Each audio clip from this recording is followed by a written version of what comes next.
Hey, good morning, everybody. Welcome to ShortSalePowerHour.com.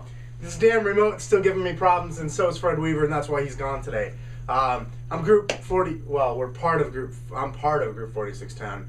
So is Fred. So is Drew, for that matter, or Sir Ninja, as we're calling him these days. This is Freaky Friday, ShortSalePowerHour.com, and we're here today on Freaky Friday, Drew. We often like to share stories of, files that have gone bad at some point, or maybe situations that got out of control, and things where we've had to go out and fix it. And since we've been talking about marketing all week, because we've had tons and tons of requests for marketing ideas and how to go out and get more short sale leads and things like that from some of the agents that we talked to, we wanted to share this whole week to be about marketing. Okay. And so we've done that. Now, what we haven't talked about are some bigger marketing mistakes, like in Freaky Friday fashion.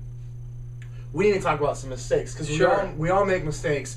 I mean, we've all done it. We've all spent money where we shouldn't have spent it. We set up a website incorrectly. We, blew $1 million on postcards that got sent out to the wrong ad, whatever. Yeah. The point is we've all made marketing mistakes, and so we want to talk about some marketing mistakes today that either maybe some people who have made.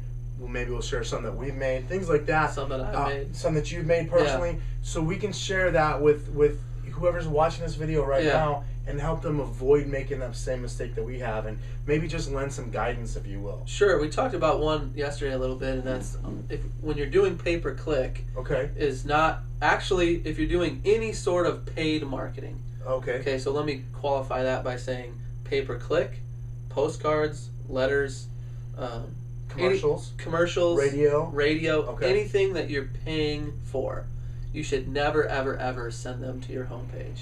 Okay. Typically, your main website is going to be a conglomeration of, all the different services that you offer, whether it's buyer, seller, equity, short sale, all the different things that you, the realtor, offers. Right. Now, when you're doing a pay-per-click campaign or a postcard campaign, you never want to send them there because you already determined who they are.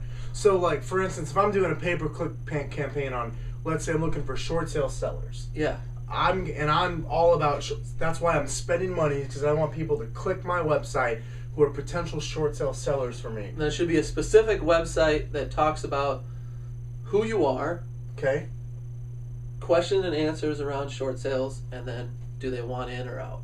Okay. And then sprinkle in some testimonials about people who like you. And now you're saying specifically all that information on that page needs to be about short sales, and it needs to include are you in or are you out? Yeah, one page, that's all. Now, conversely, I wouldn't want to send somebody who wants to buy short sales to that same webpage, though, right? Pointless. Is that what I'm hearing? That's right. You'd have a different site, maybe IDX around houses that they can purchase, or, why should they work with you on finding short sales, etc. Same thing. Or even if you're doing a postcard, you already know the purpose of the postcard. And I hope to God you're not sending out a postcard just saying I'm a realtor. The purpose of the postcard. You'd be surprised, Drew. You want to have a reason for the postcard, a specific demographic, and send them to a specific spot. Okay, so what I'm hearing is don't just use some big general website, if you will. That's a big mistake that a lot of agents make. Yeah. Is we've got this one general website, and Fred and I did it for the longest time, actually. We're really proud of our website. It's got tons and tons of content on it.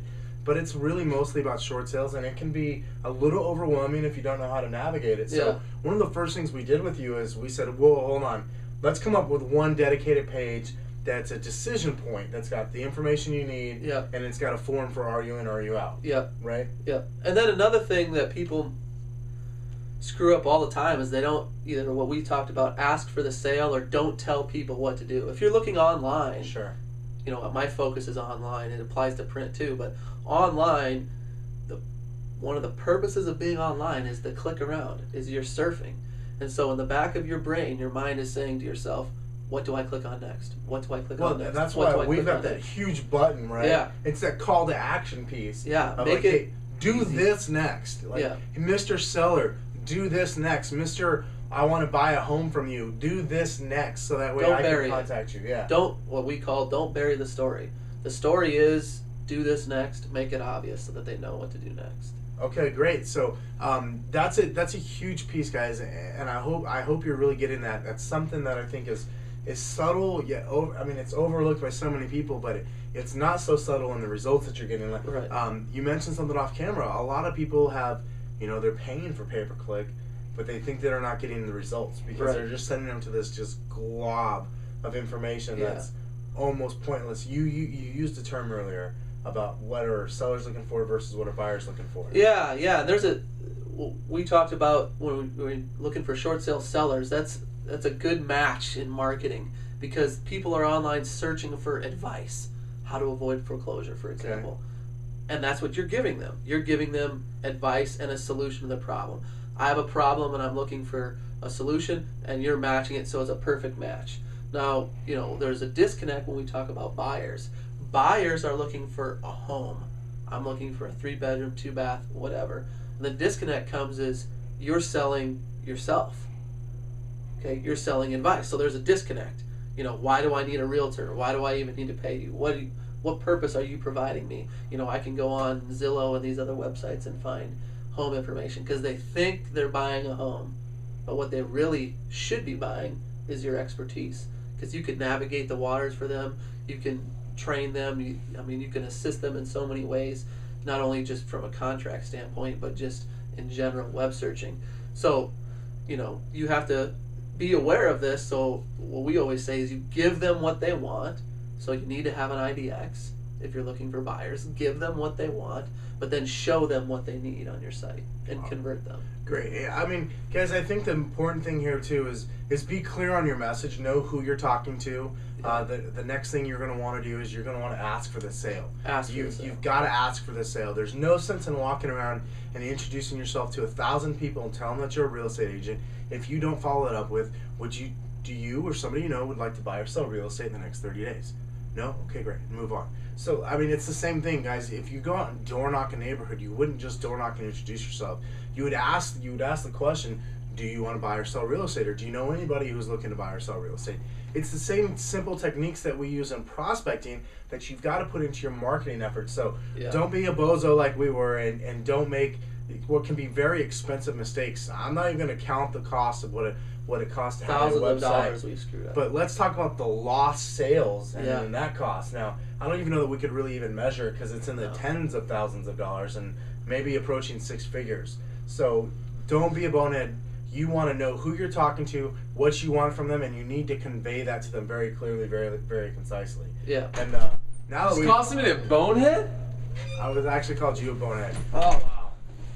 Fred Weaver, everybody. Welcome to the show. What did I miss? Not much. We're actually just going to wrap up Short Sale Power Hour for the week. That's why I came in. We just got done talking about not making the Freaky Friday bonehead mistakes of marketing and how you can avoid doing some of that. Wait. Can I toss one in? Yeah. Assuming you didn't talk about it? Yeah. Go for it. The biggest bonehead mistake you could ever make, and we make it frequently, so take it from guys that are good at being boneheads, is picking the dang phone up and calling the people you know.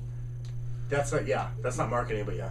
No, Prospecting, but the point is you don't need to market as much if you just pick the phone up and call the people you knew. Well, most of you have at least a 10-15 minute commute every day. Call somebody. Couldn't you call at least 1 or 2 people a day? How many people would you touch in your database if you did that? That's not what people want to hear about. What are you doing? I know, but that's the biggest bonehead mistake is you could only focus on marketing and forget about prospecting. Absolutely. That is the bonehead mistake. Well, the MREA model says prospecting based, marketing enhanced, not vice versa. So used to be vice versa. All right, guys. So that's it. Be clear on your message, and you know what? Prospect as well. Call people. Knock on their door. Go visit people. Whatever it is you got to do, you've got to get out there and you've got to do it. You've got to put your boots to the road. I threw the remote over there. Boots to the road. Yeah, I just said that. Where do you come up with these things? I like that. Do you even own a pair of boots? I have snow boots for my snowboard. 1, 2, 3. Short Sale Power Hour. Short Sale Power Hour. That was weak. Crush it. Winter snow boots. Crush it.